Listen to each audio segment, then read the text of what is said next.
क्या पपीता की फसल एक रिस्क वाली फसल है? सर रिस्क है तो पैसा भी है। पैसा तो इतना है कि आप किसी भी फसल से तुलना नहीं कर सकते इस चीज़ की।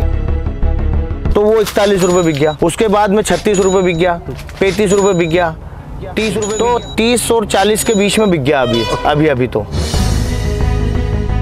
मैं नहीं मानता हूँ पपीता को कम पानी चाहिए, पपीता को नियमित पानी चाहिए। 70 किलो भी निकाल लिया जी तो भी बहुत पैसा है सर। और सीड महंगा आने के कारण लोग क्या इसमें बेईमानी कर जाते हैं किसानों के साथ में। 10 बार इसमें तुड़ाई कर चुके हैं और एक बार तुड़ाई अगर करते हैं अपन तो करीबन 10-15 कुंटल 10 कुंटल के आसपास माल निकल जाता है। ठीक है। मल्चिंग, ड्रिप, पौधे, मजदूरी, ये सब मिला के 2,10,000 रुपए का खर्चा मेरा बेड है। 60 किलो तो अपन आराम से मान ले कि भाई सभी पौधे को मिला के 60 किलो तो आ ही जाएगा। ठीक, 20 के हिसाब से मानते तो भी एक प्लांट से आपको 1200 रुपए की मतलब बस एवरेज 2500 प्लांट है। 2500 प्लांट 5 बीघा से लगभग 30 लाख की अर्निंग, मतलब इस हिसाब से अगर कैलकुलेटर पे अगर जोड़ा जाए तो 30 लाख रुपए का है। किसान भाइयों देखिए इस एक पपीता के पेड़ के ऊपर कितना सारा पपीता लगा हुआ है। और आज का वीडियो काफ़ी इंटरेस्टिंग होने वाला है, क्योंकि आज के इस वीडियो में हम बात कर रहे हैं पपीता की फार्मिंग के बारे में। आज के इस वीडियो में हम जिस फार्म पर खड़े हैं यहाँ पर 1 हेक्टेयर में पपीता की फार्मिंग की जा रही है और यहाँ पर लगभग 2500 प्लांट्स पपीता के लगे हुए हैं।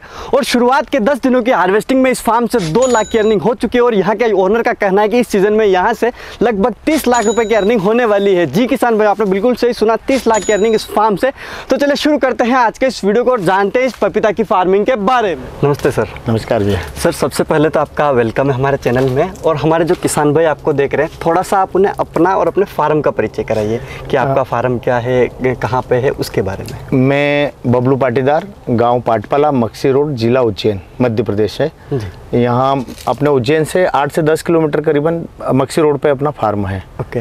तो अब जैसे कि मैं ये जानना चाहूँगा कि अभी हम जैसे आपके पपीता के फार्म में खड़े हैं, तो आप पपीता की फार्मिंग में कैसे आए, इसकी फार्मिंग आपने कैसे स्टार्ट की, उसके बारे में आप थोड़ा सा मुझे बताइए। मुझे कुछ हटके करना था और ऐसा सोचना था कि कहीं अपना ऐसा ना हो कि फसल भी खराब हो। अच्छा। तो उस हिसाब से मैंने देखा बागवानी में सारे पौधे जो 3 साल में 2 साल में फल देते हैं, और पपीता मैंने देखा कि 6 महीने के अंदर मेरा हार्वेस्टिंग चालू हो गया। तो 6 महीने के अंदर ही मुझे प्रॉफिट मिल गया। तो मेरा फसल भी खराब नहीं हो। तो मैंने सर्च करते करते देखा यूट्यूब पे, तो मेरे को दिखा कि पपीता अपन कर सकते हैं, इसके लिए ट्राई करें। उस हिसाब से मैं पपीता करने लग गया। तो पपीता से पहले आप कौन सी फसलें लगाते हैं? उससे हमारी मेन फसल आलू और प्याज होती है। अच्छा। आलू, प्याज, लहसुन लगाते हैं। और हटके करना था बागवानी में, तो फिर मैंने पपीता चुना। ओके। हाँ ठीक है। तो जैसे अब मैं ये जानना चाहूँगा, आपका जो फार्म है, ये फार्म कितने एरिया में भी आप पपीता की फार्मिंग कर रहे हैं?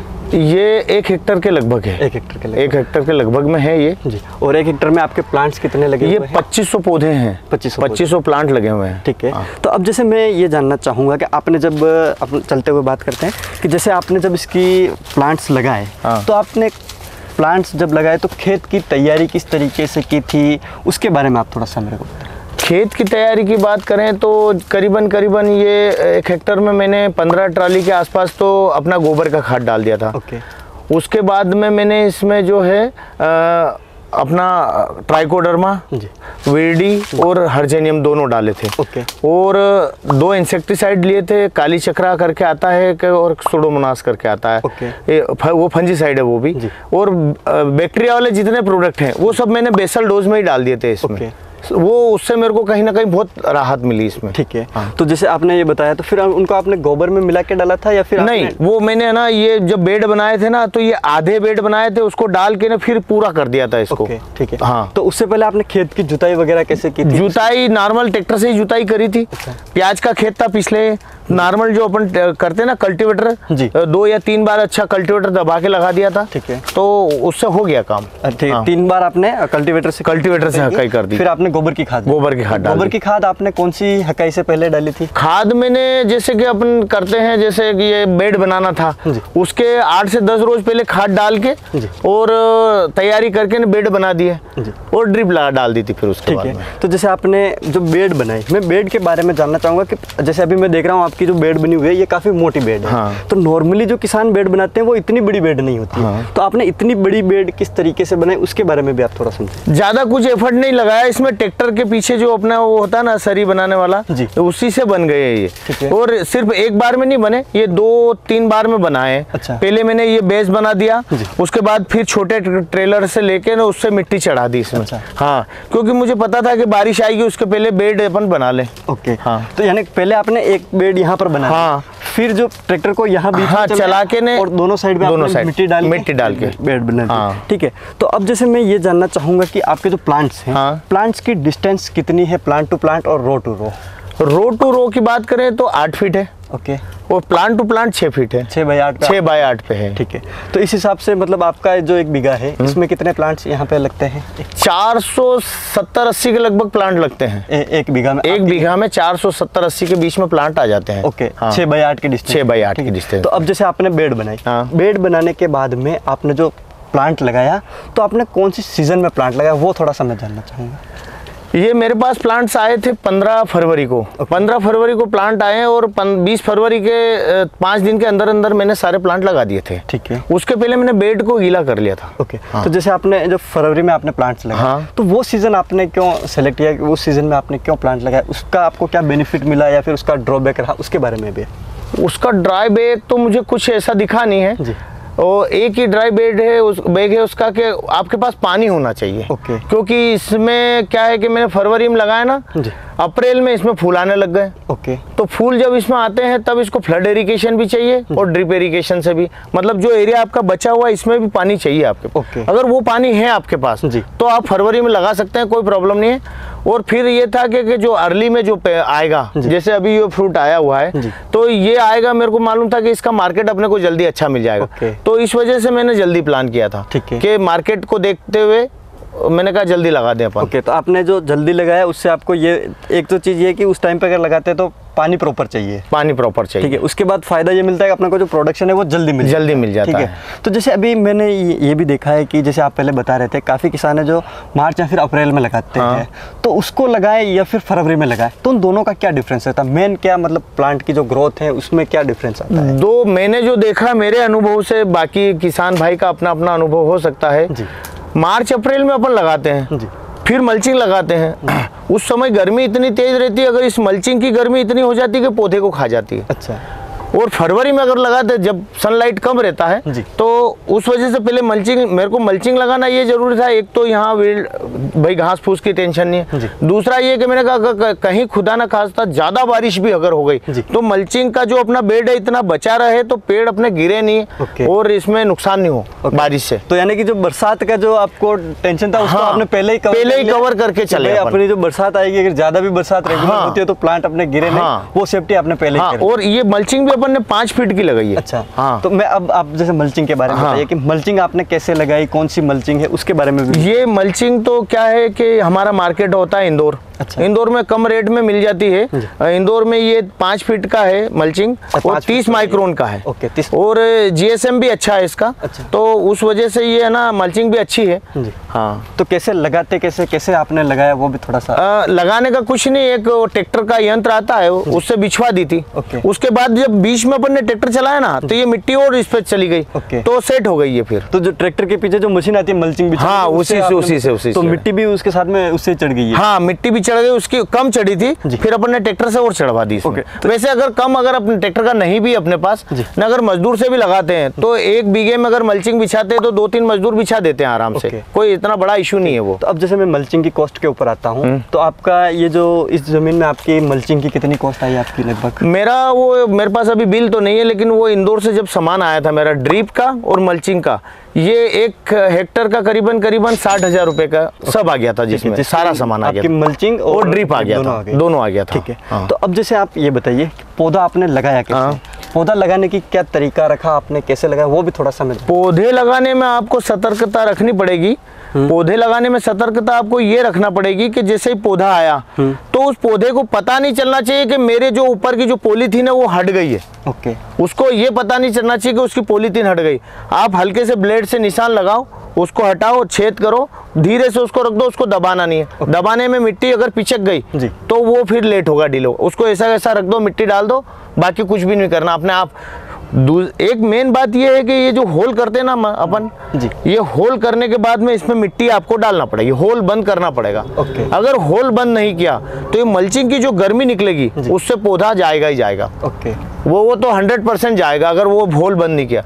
तो मैंने क्या किया कि पौधे लगाए, पानी डाला, और उसके बाद में पानी डालने के बाद में फिर मिट्टी डाली और फिर उस पर पानी डाला, ताकि ये बंद भी हो गया पूरा, ताकि हवा यहाँ से नहीं निकले। मल्चिंग में आपने जो होल किया उसके आसपास आपने गैप नहीं छोड़ा, उसको पूरा मिट्टी डाला, पूरा मिट्टी डाल के उसको। अगर मिट्टी नहीं डालते ना तो मल्चिंग से अंदर से जो गर्मी निकलती है ना वो उस पौधे को जला देती है। ठीक है, तो गड्ढा आपने कैसे किया उसके बारे में? गड्ढा तो ऐसे हाथ से ही कर दिया, मतलब ज्यादा ब्लेड रख के ना हाथ से ही गड्ढा कर दिया, क्योंकि इसका गड्ढा तो बढ़ना ही था अपने को, तो हाथ से ही गड्ढा कर दिया। मजदूरों ने, ऐसा कोई बड़ा इशू नहीं, वो लगाते गए, गड्ढा करते गए हाथ से। ठीक है, तो अब जैसे प्लांट्स लगाया, प्लांट लगाने के बाद में मेन चीज होती है कि जब तक अपना प्लांट ग्रोथ नहीं करता है वो यहाँ की मिट्टी से जुड़ता नहीं है, वो टाइम सबसे ज्यादा इंपॉर्टेंट होता है, 10 से 15 दिन। 10 से 15 दिन। तो उस दिन में आपने क्या क्या इसमें मैनेजमेंट किया, किन चीजों का ध्यान रखा ताकि अपना जो मोटिलिटी नहीं हो और प्लांट प्रॉपर तरीके से चल सके?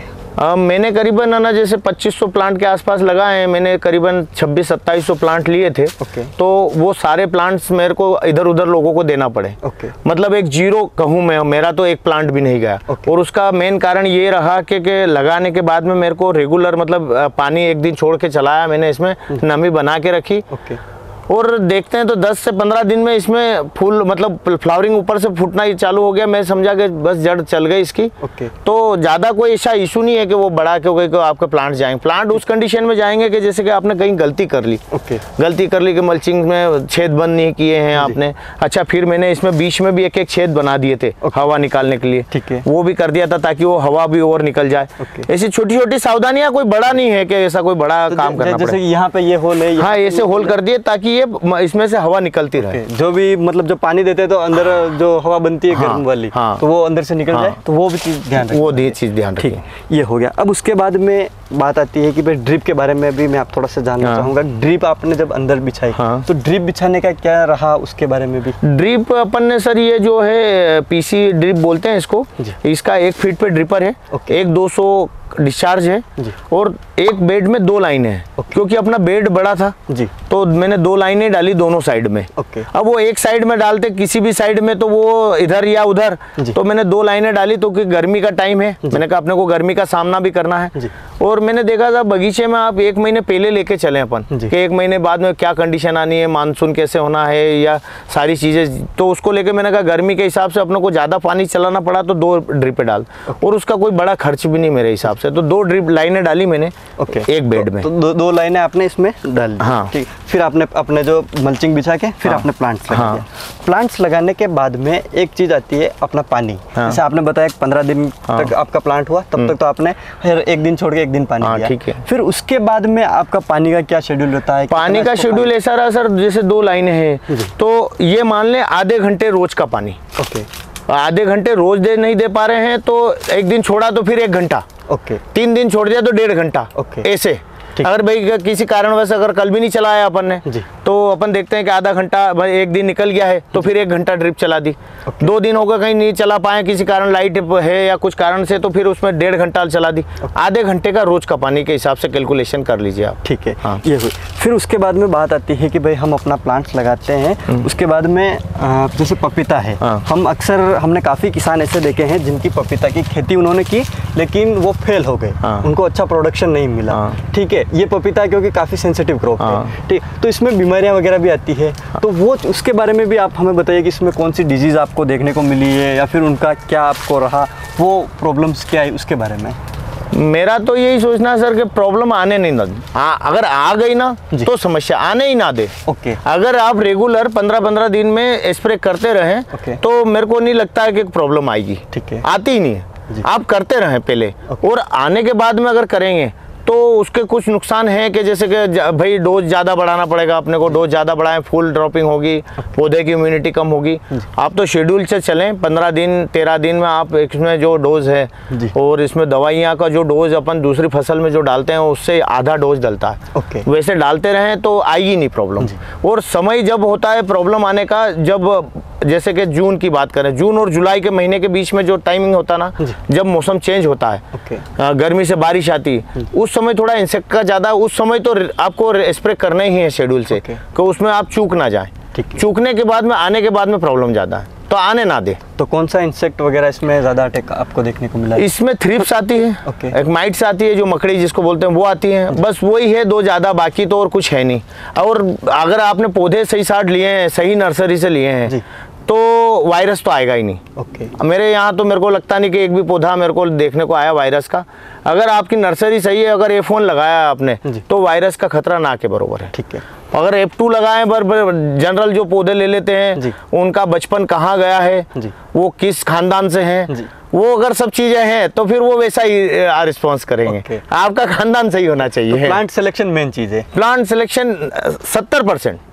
70% अगर मैं कुछ भी कर लूं, अगर प्लांट ही सही नहीं लिए हैं, तो फिर मेरे को कहाँ से रिजल्ट मिलेंगे। प्लांट का आपका जो सिलेक्शन है वो सही होना चाहिए, सही नर्सरी से होना चाहिए। हाँ। सही जगह से प्लांट्स लिया तो 70% खेती से। हाँ, बस 70% तो वहाँ काम हो गया, 30% फिर आपको मेहनत करना है आपकी। हाँ, बस ये। अब जैसे उसमें आपने बताया कि हमें हर 13 दिन या 15 दिन में एक शेड्यूल रखना है अपने को स्प्रे का।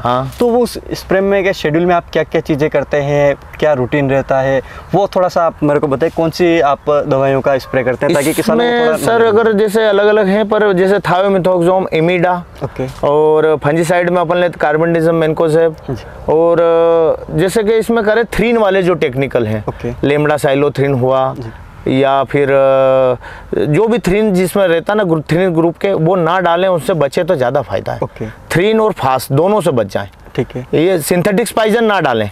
आप थोड़ा सा नॉर्मल लैंग्वेज में समझाओ ताकि हमारे जो नॉर्मल किसान है उनको थोड़ा सा समझ में आ जाए। जैसे कि सिजेंटा का आता है कंपनी का, एक तारा आता है थायोमिथोक्सोम, और इमिडा आता है अपना बायर का, इमिडा आता है, यही डालें। जनरल ज़्यादा कोई ऐसा नहीं है कि बहुत ज़्यादा हैवी इसमें इंसेक्टिसाइड या ये डालना है फंजीसाइड। नॉर्मल फंजीसाइड से ही काम चलता रहेगा। तो इसका शेड्यूल क्या रखते हैं आप? शेड्यूल कितने टाइम में स्प्रे करते हैं? शेड्यूल में कह रहा हूँ ना, 15 दिन में आपको 15 दिन के पहले स्प्रे करना है इसमें। तीनों चीजों का मिक्स। हाँ, तीनों, दोनों चीजों, दो चीजों का मिक्स। हाँ, दो चीजों का मिक्स, एक इंसेक्टिसाइड एक फंजीसाइड लेके डालना है। और उससे भी बेस्ट अगर आप रेगुलर करते रहे ना, तो नीम ऑयल ले लो तो और भी बेस्ट है। ठीक है। नीम ऑयल आप हर 10 से 12 दिन के अंदर नीम ऑयल डालते रहें तो कोई प्रॉब्लम ही नहीं आना है। ठीक। फिर आप इसमें फर्टिलाइजर कौन से देते हैं? फर्टिलाइजर का क्या शेड्यूल है, कौन सा किस स्टेज में देना पड़ता है, वो भी थोड़ा सा आप डिटेल से समझिए। देखो, अगर बेस में अपन ने फर्टिलाइजर्स जो अपने थे वो डाल दिए अपन ने, तो उसके बाद 60 दिन तक तो इसमें कुछ भी नहीं देना है।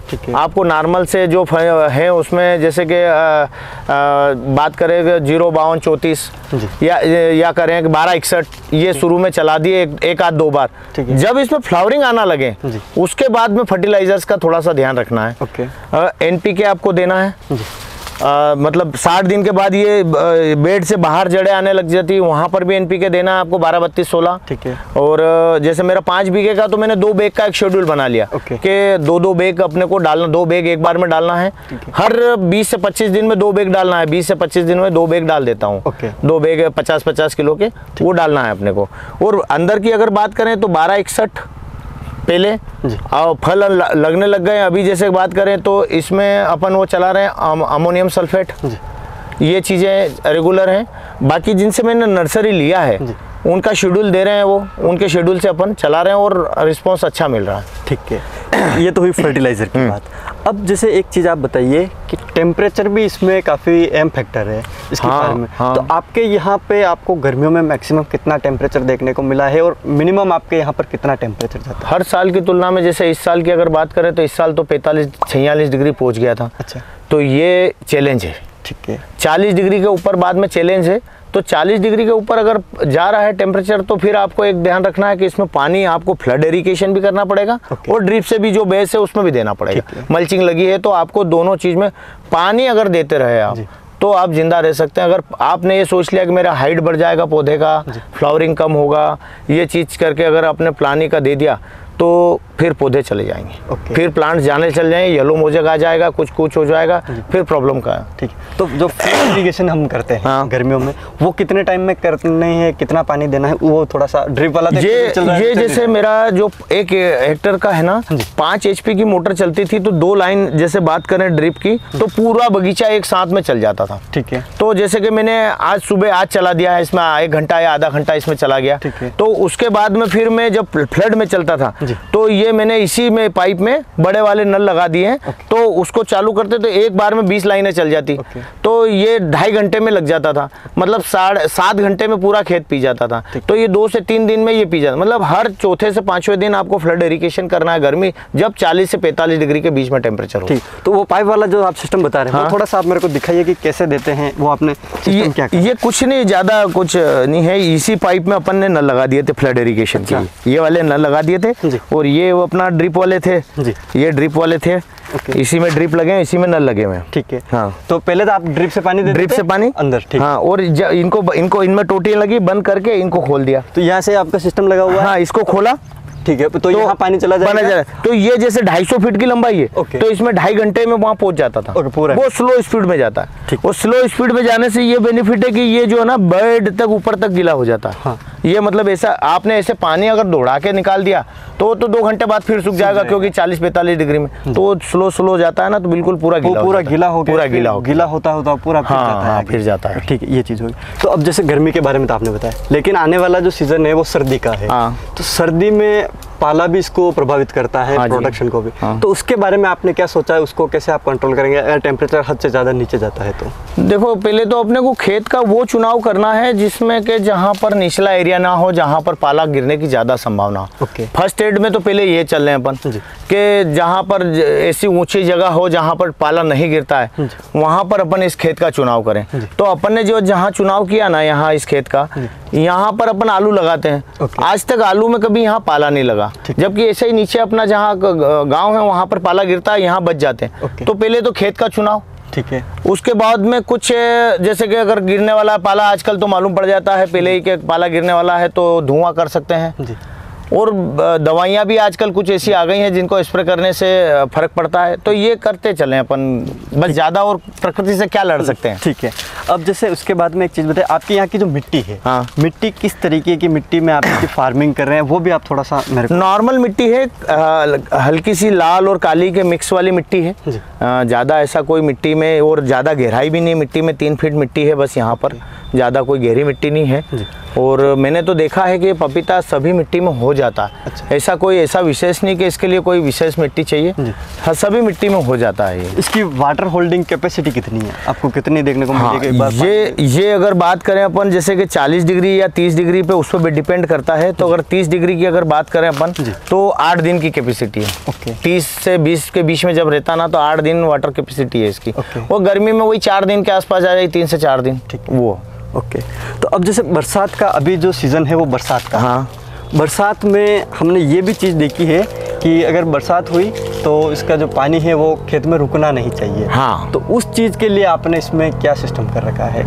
उसी के देखते हुए अपन ने एक तो जैसे जिस तरफ अपना ढलान है जहाँ पर पानी ना रुके उस साइड बनाए।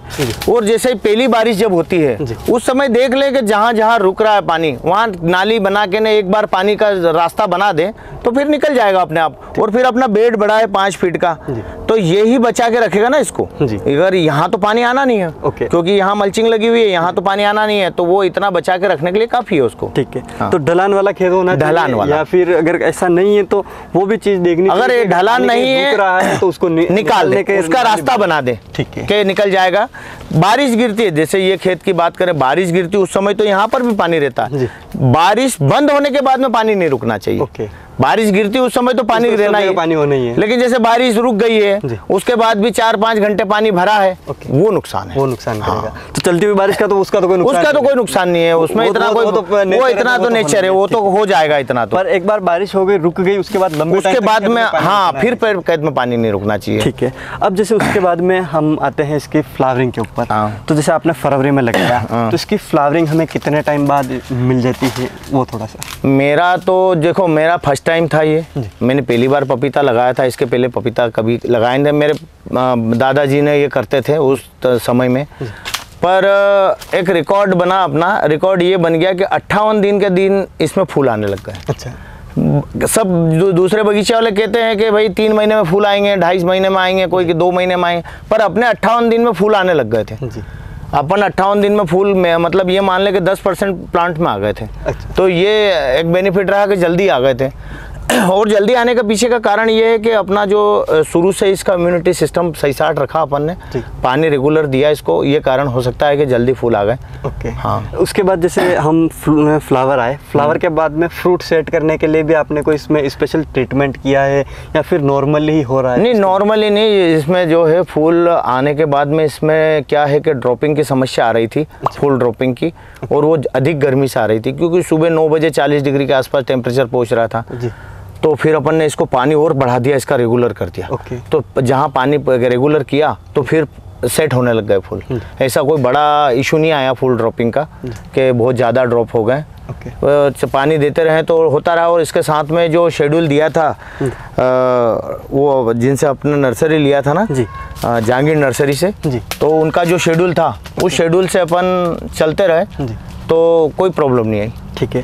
अब उसके बाद में जैसे आप एक चीज़ बताइए, जैसे आप बता रहे थे पहले जब हम बात कर रहे थे आपने बताया कि भाई हम इसमें रेगुलर पानी देते हैं तो इसकी हाइट ज़्यादा बढ़ जाती है। हाइट बढ़ जाती है। ठीक है, तो उसके बारे में भी बताइए, क्या हाइट बढ़ने से कोई नुकसान होता है या फिर जो किसान इसकी फार्मिंग करते हैं सिर्फ वो उनका सोचना है, जो आपका एक्सपीरियंस रहा है? हाँ, मेरा एक्सपीरियंस तो ये रहा सर कि जो लोग कहते हैं कि इसमें पानी ज़्यादा देने पर हाइट बढ़ जाता है तो फ्लावरिंग कम आता है, ये वो उस कंडीशन में होता है जब टेम्परेचर और मौसम 30-32 डिग्री हो उस समय। ओके।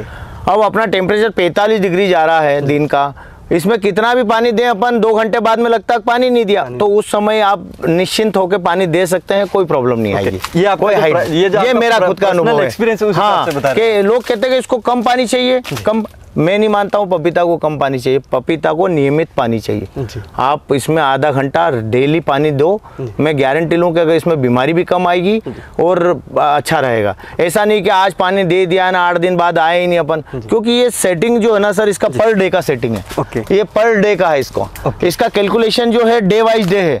आप जहाँ गलती करोगे वो आपकी गलती दिखने लग जाएगी। जैसे ये अगर मेरा खाली एरिया है तो ये मेरी कहीं ना कहीं गलती है। तो ये क्या है, पर डे का है आपका, डेली रिपोर्ट है।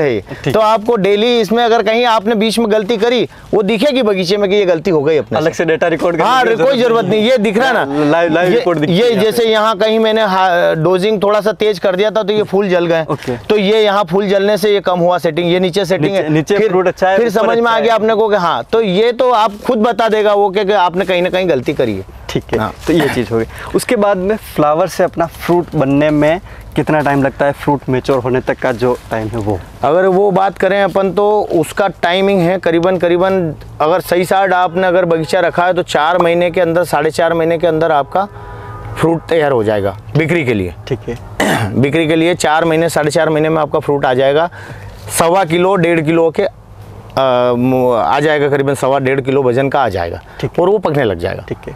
तो अभी जैसे आपकी जो वैरायटी है ये कौन सी वैरायटी, उसके बारे में भी थोड़ा सा? ये नोनियो सीड्स का रेड लेडी 786 F1 वैरायटी है। ठीक है। तो अब जैसे आपने ये जो वैरायटी है ये क्यों सिलेक्ट करी, उसके बारे में भी आप थोड़ा सा बताइए, क्योंकि काफ़ी सारे अलग-अलग ये सिलेक्ट इसलिए करी सर मैंने कि ये वैरायटियाँ मैंने जैसे जब सर्च किया था, मैंने भी बहुत सारे बगीचे भी मैं घूमा हूँ, लोगों के देख के भी आया हूँ, तो मैंने जो सर्च किया था तो मैंने इसका एक तो ट्रांसपोर्टिंग वैरायटी है, ये आज जैसे पक गई है तो इसको झाड़ पे अपन 4 दिन रख सकते हैं, कोई प्रॉब्लम नहीं है। 4 दिन बाद भी तुड़ाई करी तो 4 दिन मार्केट तक ले जाने में भी रख सकते हैं, मतलब 8 दिन पट्टे आने के बाद 8 दिन इसकी कैपेसिटी है। बाकी वैरायटियों में इतना कीपिंग क्वालिटी नहीं है जितना इसका है। ठीक है। तो इसमें मैंने इसको देखा था। तो अब जैसे हम बात करते हैं कि आपकी जैसे आपको कोई फ्रूट है, आपको कैसे पता चलता है कि हमारा ये जो फ्रूट है ये हार्वेस्टिंग के लायक हो चुका है, मैच्योर हो चुका है, वो थोड़ा सा आप एक आइडेंटिफिकेशन वो बताइए। इसमें सर है ना, ये जो पट्टे आने लगते हैं, ये यहाँ पर जैसे ये वाला एरिया है ना जी, यहाँ पर पीले कलर के और पीले कलर होके केसरिया कलर के पट्टे आने लगते हैं, ये यहाँ पर, यहाँ से अगर पक रहा है जी तो वो आपका पपीता गलत है, यहाँ से पकना चाहिए, ये वाले एरिया में आना चाहिए, ये वाले एरिया में। जैसे किसी फ्रूट में कोई लाइन हो तो वो आप जैसे कि ये 2 दिन बाद में ये बढ़ जाएगा, ये बढ़ जाएगा, ये अगर देखा जाए ये वाला हल्का सा पीलापन आया, ये 2 दिन बाद में टूट जाएगा ये। हाँ, तो अब जैसे तोड़ने की क्या मतलब सावधानी रखते हैं, तोड़ने की क्या मेथड, कैसे इसको हार्वेस्ट किया जाता है, वो भी आप थोड़ा सा। जैसे अभी मैं बात करूं कि करीबन जैसे कल की मैं बात बताऊं तो कल 3 मजदूर थे मेरे, उन्होंने 20 कुंटल तोड़ा एक दोपहर में। मतलब 4 से 5 घंटे में उन्होंने 20 कुंटल माल तैयार कर लिया 3 मजदूरों ने। ठीक है। तो एक जना तोड़ता है, 2 जने ले जाने वाले। ठीक है। वो ज़्यादा टाइम नहीं लगता है। मैंने भी सोचा था कि टाइम लगेगा, ऐसा तोड़ने में ऐसा कोई ज़्यादा टाइम नहीं लगता है, बहुत इजी है। मतलब कोई बड़ा बात जैसे मैं ये जानना चाह रहा हूँ कि ये फ्रूट है, जैसे इस फ्रूट को अपने को लग चुका है कि ये हार्वेस्टिंग के लायक है, आज इसको हार्वेस्ट करना है, इसको कहाँ से हार्वेस्ट करते हैं? कुछ नहीं सर, इसको ऐसे पकड़ के ना घुमाना हल्का सा, बस घुमाएगा टूट जाएगा वो। ठीक है। तो नॉर्मल तरीके से हार्वेस्टिंग होती है, ज़्यादा कोई इसमें ज़्यादा इशू नहीं है कोई बड़ा। तो जब इसको हम पैक करते हैं हार्वेस्टिंग से लेकर जब मार्केट तक लेकर जाते हैं, तो पैकिंग की क्या प्रोसेस रहती है, हमें क्या सावधानी रखनी चाहिए हार्वेस्टिंग के टाइम पे ताकि अपना फ्रूट खराब ना हो, उसके बारे में भी थोड़ा सा। इसमें पहली तो ये, जैसे कि मेरे यहाँ तो मल्चिंग लगी हुई है, तो देखो अगर आपको सही तरीका तो ये है इसका कि इसको तोड़ के ना इस मल्चिंग पे रख दो। ठीक है। सबसे सही तरीका तो ये है, तोड़ते जाओ मल्चिंग पे रखते जाओ। अगर मल्चिंग नहीं है तो फिर बीच में आपको यहाँ पर कुछ बिछा के उस पर रख दो। मतलब ये जहाँ टकराएगा वहां से दूध निकलेगा, और दूध निकलेगा तो वो डैमेज होगा। तो आप इसको तोड़ के मल्चिंग पे रखते जाओ। मल्चिंग नहीं है तो बीच में आप वो छोटे बना ले जूट के, वो बोरी है उस पर बोरी पे रखते जाओ, और 10 से 15 मिनट बाद में इसमें जो डीट में से जो दूध निकलता है वो टपक जाएगा। ठीक है। फिर उठा लो उसको, तो वो क्या है, दूध उसमें नहीं होगा, सभी पपीता में एक दूसरे पे लगेगा नहीं। ठीक है। ये है। ओके। तो अब जैसे आपकी इस फार्म की जो हार्वेस्टिंग है, हार्वेस्टिंग चले हुए कितना टाइम हो चुका है? सर मेरा हार्वेस्टिंग का तो ये था कि इस साल अभी थोड़ी सी बीच में बारिश ज़्यादा तेज़ हो गई थी। बारिश तेज़ होने से क्या है कि सब्जियों के भाव बढ़ गए, तो मैंने कच्चे पपीता तोड़ के ने चालू कर दिया बेकरी का काम। तो कच्चा मेरा 20 रुपए किलो बिकने लग गया, 20-25 रुपए किलो। तो मैंने करीबन 40-50 हज़ार का तो कच्चा बेच दिया। कच्चा पपीता? हाँ, कच्चा पपीता बेच दिया इसमें से। और अभी फिर सब्जियां आ गई, थोड़े से भाव अंदर आने लगे, तो फिर मैंने रोक दिया, फिर पका के बेचने लग गया। ठीक है। हाँ। तो अभी जैसे आपका मार्केट कहाँ है? मेरा मार्केट उज्जैन ही है। उज्जैन? हाँ, उज्जैन मार्केट पास में ही पड़ता है, वहाँ पर ले जा रहे हैं अभी। वहाँ पे सेल हो जाता है? वहाँ सेल हो जाता है। तो अब जैसे अभी तक हम देखें तो आपकी एक तो कितनी हार्वेस्टिंग इस सीजन की, इसमें से कितनी हार्वेस्टिंग ले चुके हैं आप, कितने टाइम हार्वेस्टिंग हुई है इसकी? ये अगर हार्वेस्टिंग की बात करें सर, देखो अगर मैं तो बाहर तो ले जा नहीं रहे, बाहर नहीं ले जा रहे, तो अपन वही माल निकाल रहे हैं इसमें से जिसमें पट्टे आ गए। वो पट्टे आने का मतलब ये है कि वो पकने की ओर आ गया, तो उसका क्या है कि स्वाद अच्छा है, तो अपन वही माल निकाल रहे हैं जिसमें पट्टे आ गए हैं। तो अपन इसमें 10 बार तोड़ चुके हैं। 10 बार इसमें तुड़ाई कर चुके हैं, और एक बार तुड़ाई अगर करते हैं अपन तो करीबन ये मान लें कि 10-15 कुंटल 10 कुंटल के आसपास माल निकल जाता है। ठीक है। हाँ। तो उसकी आपको रेट क्या मिल रही है अभी? अभी तो सर सबसे पहले जब मैंने स्टार्ट किया ना, तो वो 41 रुपये बिक गया। उसके बाद में 36 रुपये बिक गया, 35 रुपये बिक गया, 30 रुपये बिक गया। फिर एक दिन कुछ उपास वगैरह कुछ थे तो उसमें फिर टाइट बिक गया, तो 30 और 40 के बीच में बिक गया अभी तो। ठीक है। हाँ। तो अभी जैसे हम देखें अभी तक की आपकी जो हार्वेस्टिंग हुई है, इससे आपकी कितनी मतलब इनकम हो चुकी है, कितना अर्निंग आप कर चुके हैं? इनकम अगर इसकी बात करें तो सर मैं अभी करीबन 2 लाख के आसपास पहुंच चुका हूं इसमें से। ठीक है। 2 लाख रुपए के आसपास मैंने इसमें से माल निकाल लिया है। ठीक है। हाँ। तो अभी जैसे हम देखें कि अभी आपका जो प्रोडक्शन है, आपको क्या एवरेज लगता है कि एक प्लांट के ऊपर से आपको कितना प्रोडक्शन मिल जाएगा पर प्लांट? सर पर प्लांट की अगर बात करें, एवरेज की अगर बात करें, तो अगर अपना प्लांट खराब नहीं हुआ तो इसको प्रोडक्शन तो देना है। तो अगर 1 कुंटल और 70 किलो 75 किलो के बीच में तो देना है। इतना माल मेरे को लग रहा है कि अपने बगीचे से निकाल लेंगे अपन। 70 किलो भी निकाल लिया तो भी बहुत पैसा है सर। हाँ। ओके। तो लगभग एक पौधे से आपका लगभग आप बता रहे हैं कि अब जैसे बात करें ना सर, ये पौधा पकड़ रहे हैं अपन, अब यहाँ से यहाँ तक का अगर देखें तो ये करीबन 40-45 फल है। अब 40-45 फल तो यहाँ तक ही आ गए। इसके बाद में 2-3 फीट की सेटिंग और बची अपनी। तो अब इस 40 फल का अगर 1.5 किलो से वजन करे तो 50-60 किलो तो ये हो गया। अब ऊपर आप देख लें कितना देगा ये, वो एडवांटेज है। अब इसका अंदाजा लगाना तो मुश्किल है, लेकिन हाँ लग रहा है कि अच्छा देगा, प्रोडक्शन अच्छा निकलेगा। एवरेज अगर 60 किलो तो मान ही सकते हैं कि 60 किलो तो अपन आराम से मान लें कि भाई सभी पौधे को मिला के 60 किलो तो आ ही जाएगा। भाई कोई पौधा तो 1 कुंटल से ऊपर है, तो अपन 60 किलो तो पकड़ ही लें कि 60 किलो तो दे ही देगा। 60 किलो के हिसाब से मानते हैं। और रेट आपने बताया कि 40 तक गया है और एवरेज अभी 30 जा रहा है। ठीक है, अगर 30 नहीं माने, जैसे आपने बताया कि सब्जी के लिए आपने जो बेचा खर्चा वो 20 रुपए के हिसाब से गया, ठीक है, 20 के हिसाब से मानते तो भी एक प्लांट से आपको 1200 रुपए की मतलब एवरेज अर्निंग। हाँ, यही पकड़ लो, ये अगर पकड़ते हैं तो इस हिसाब से आपने टोटल कितने प्लांट अपने बताए? 2500 प्लांट है। 2500 प्लांट बताए थे। तो लगभग आपके इस 5 बीघा से लगभग 30 लाख की अर्निंग मतलब इस हिसाब से हो। हाँ, अगर देखा जाए, अगर कैलकुलेटर पे अगर जोड़ा जाए तो 30 लाख रुपए का है। ने अगर यही जैसे इस साल थोड़ी गर्मी की वजह से बहुत सारे को लोगों के प्लांट बगीचे खराब हो गए ना, अगर इस साल रेट अगर यही चलता रहा तो फिर आप कैलकुलेटर लगाओ कि क्या हो सकता है। ये तो अपन मतलब बता नहीं सकते क्या दे देगा, ये कितना दे देगा इसका कोई हिसाब ही नहीं है। हाँ, ठीक, तो ये तो बात हुई। अब जैसे मैं एक चीज़ ये भी जानना चाहूँगा, जैसे आपने सबसे पहले बताया था कि प्लांट सिलेक्शन, कि प्लांट सिलेक्शन हमने सही किया तो 70% हमारी जो फार्मिंग है वो सक्सेस हो गई है। तो आपने कहाँ से प्लांट्स लिए, प्लांट सिलेक्शन कैसे किया, उसके बारे में भी आप बताइए। देखो सर, बहुत सारे प्लांट देने वाले तो मार्केट में। सबसे बड़ी बात यह है कि इसका प्लांट का सीड ही महंगा आता है। वो सीड महंगा आने के कारण लोग क्या है, इसमें बेईमानी कर जाते हैं किसानों के साथ में। और मैंने F2 के भी देखे हैं प्लांट, उसमें फ्लावरिंग कम आती है, सेटिंग कम आती है, तो उसमें फल भी बड़ा हो जाता है। तो मैंने तो जहांगीर नर्सरी का जो डॉक्टर विवेक शर्मा करके हैं, उनको मैंने फ़ोन लगाया कि सर मैंने आपसे प्लांट लेना है, ठीक है, लेकिन आप मेरे को एक कारण बताएं कि मैं आपसे क्यों लूँ। तो उन्होंने मेरे को बताया कि भाई एक उनका ग्रुप चल रहा था पिछले ईयर जिनको उन्होंने दिए थे। उन्होंने बोला कि मैं आपको इस ग्रुप में डाल रहा हूँ, आप इसमें से किसी से भी बात कर लीजिएगा, अगर ये कोई मेरे लिए नेगेटिव बात करते हैं तो आप मेरे से प्लांट मत लेना। तो मैंने कहा यार आदमी जेन्युइन बात कर रहे हैं, तो मैंने उनको उन्होंने मेरे को ग्रुप में जोड़ा। मैंने 4-5 लोगों को फ़ोन लगाया, उसमें से मैं क्लियर कहता हूँ, मैंने लगाया फ़ोन लगाया, मैंने उनसे पूछा, मैंने कहा यार ये जो जहांगीर नर्सरी डॉक्टर विवेक शर्मा है, ये मंदसौर के पास में, तो मैंने कहा उनका कैसा काम है यार, आपने उनसे बोले कोई दिक्कत नहीं, हमने लिए, हमें कोई प्रॉब्लम नहीं आई। और उनका सर्विस मतलब वो बाद बीच में भी आते हैं, देखने भी आते हैं, कहीं समस्या हो तो बताते भी हैं, सारी चीज़ें हैं। तो मैंने कहा ठीक है, जेन्युइन सारी चीज़ें हो गई। जब आप जिसने पिछली बार जैसे मैंने लगाया, तो मैं अगर मेरे को कोई प्रॉब्लम नहीं है तो मैं किसी के लिए क्यों बोलूँगा। तो उनसे मैंने लिया और मुझे अच्छा रिस्पॉन्स मिल रहा है। ठीक है, तो यानी कि उनके जो पिछले जो कस्टमर थे, जो फार्मर पहले उनसे प्लांट ले चुके हैं, उनसे आपने मैंने उनसे फिर आपने मैंने लिया। ठीक है, तो जैसे आपने उनसे प्लांट लिया, प्लांट लिया, आपने प्लांट लगा दिया। आप बता रहे हैं कि मैंने भाई पहली बार इसकी फार्मिंग की, तो हो सकता है आपको पहले इसके बारे में ज़्यादा डिटेल नॉलेज नहीं थी। ठीक है, तो उनसे जब आपने प्लांट्स लिए, तो प्लांट लेने के बाद में उनका और क्या सपोर्ट मिला कि भाई हम इसकी फार्मिंग को कैसे बेटर कर सकते हैं? उनका सपोर्ट सबसे पहले तो ये कहें अपन के कि उन्होंने मैंने उनको टाइम दिया था कि सर मेरे को 15 फरवरी के दिन प्लांट लगाना है। 15 फरवरी की सुबह 8 बजे उनके प्लांट्स यहाँ आ गए थे। ठीक है, सबसे बड़ी बात, मेरे को कोई ये नहीं कहना पड़ा कि मैंने कहा सर मैं मजदूर कर रहा हूँ। 15 फरवरी को उनको 1 महीने पहले बोल दिया था। उन्होंने कहा आपको 15 फरवरी को प्लांट मिलेंगे। 15 फरवरी को उन्होंने हेल्दी प्लांट का मतलब ऐसा नहीं कि कोई बड़े ज़्यादा हो गए, छोटे, एक 7-8 इंच के प्लांट थे करीबन, वो उन्होंने 8 बजे मेरे को 15 फरवरी के दिन यहाँ दे दिए।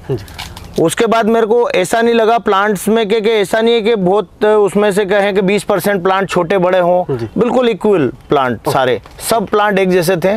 और लगाने के बाद में ये पूरा एक जैसा चला प्लांट। तो एक उनका टाइमिंग सही साट रहा कि उन्होंने जो बोला। उसके बाद अगर बात करें कि उन्होंने फिर, मैंने जब भी फ़ोन लगाया उनको, ऐसा नहीं कि रात को मैंने कभी लगा दिया फ़ोन 8 बजे कि यार कोई समस्या है, 8 बजे मैंने फ़ोन लगा, तो उनने ऐसा नहीं कहा मेरे को कि मैं आपको 2 घंटे बात करता हूँ कि 1 घंटे। उन्होंने मेरा फ़ोन अटेंड किया, मेरी समस्या थी वो समाधान बताए कि ये समाधान है इनका। ऐसा नहीं कि उन्होंने मेरे को टाल मटोल किया, उनके तो प्लांट बिक चुके थे। तो ऐसा नहीं कि उन्होंने मेरे को कह भाई अब मेरा काम हो गया, प्लांट चले गए, काम तुम जानो, तुम्हारा। ऐसा उन्होंने नहीं किया, जब भी फ़ोन लगाया फ़ोन उठाया उन्होंने। तो और जहाँ मेरी समस्या आ रही थी उन्होंने समाधान करके दिया मुझे। और उसके बाद में उनका नियमित शेड्यूल कि आपको 15 दिन में, आपने 45 दिन का शेड्यूल दिया कि अगले 45 दिन में ये करना है।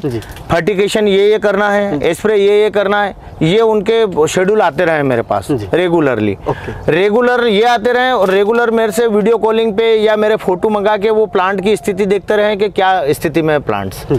और नोनियो सीड्स वाले जिनका ये सीड लिया था, नोनियो सीड्स वाले भी मेरे यहाँ कम से कम 3-4 विजिट कर चुके हैं। और पिछली बार मेरे को माइट्स आ गई थी इसमें, तो उन्होंने तुरंत देख के बताया कि माइट्स है इसमें और ये इसमें आप एप्लीकेशन करिए। मैंने करा और मेरे को रिस्पांस मिल गया, उसमें फिर मर गई माइट्स।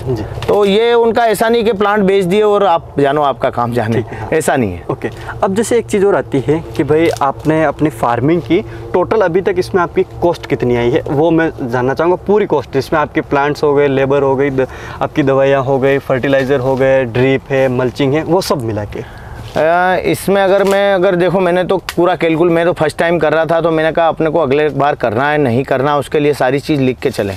तो मैंने हर चीज़ को लिखा है, हर खर्चे को लिखा है, जिसमें बाउंड्री, मल्चिंग, ड्रिप, पौधे, मजदूरी, ये सब मिला के 2,10,000 रुपये का खर्चा मेरा बैठ गया। ठीक है।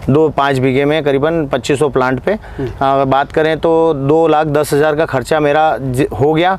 उसके बाद में फिर हार्वेस्टिंग चालू हो गई, फिर आना चालू हो गया। ठीक है। हाँ, तो जैसे आपने बताया कि 10 दिन की आपकी हार्वेस्टिंग हुई, तो 2,10,000 का आपने खर्चा किया। और फर्स्ट 10 दिन की हार्वेस्टिंग में आपने कितनी मतलब अर्निंग हुआ? मैं कह तो रहा हूँ ना कि जैसे कि मैं 2 लाख के आसपास तो पहुँच चुका हूँ इसमें।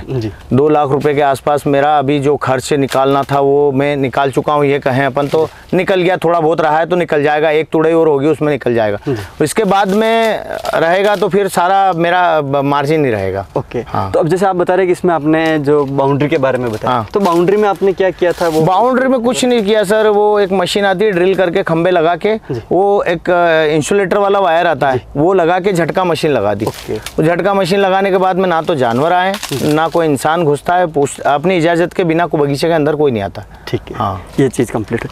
अब जैसे मेन चीज़ मैं ये जानना चाहूँगा, सबसे इम्पोर्टेंट चीज़ ये है कि जैसे हमारा ये वीडियो किसान देखेंगे, किसान कहेंगे भाई हम पपीते की खेती करते हैं, हमने पिछले बार भी वीडियो बनाया था, तो कि भाई आप जिस फार्मर का वीडियो बनाते हो वो सक्सेसफुली कर लेते हैं। ठीक है। लेकिन हम जब फार्मिंग करते हैं तो इतनी अर्निंग नहीं होती है, या फिर हमारा फार्म सक्सेस नहीं होता है पपीता के बारे में, तो उसके बारे में आप क्या कहना चाहेंगे? आपकी क्या राय है उसके बारे में थोड़ा सा?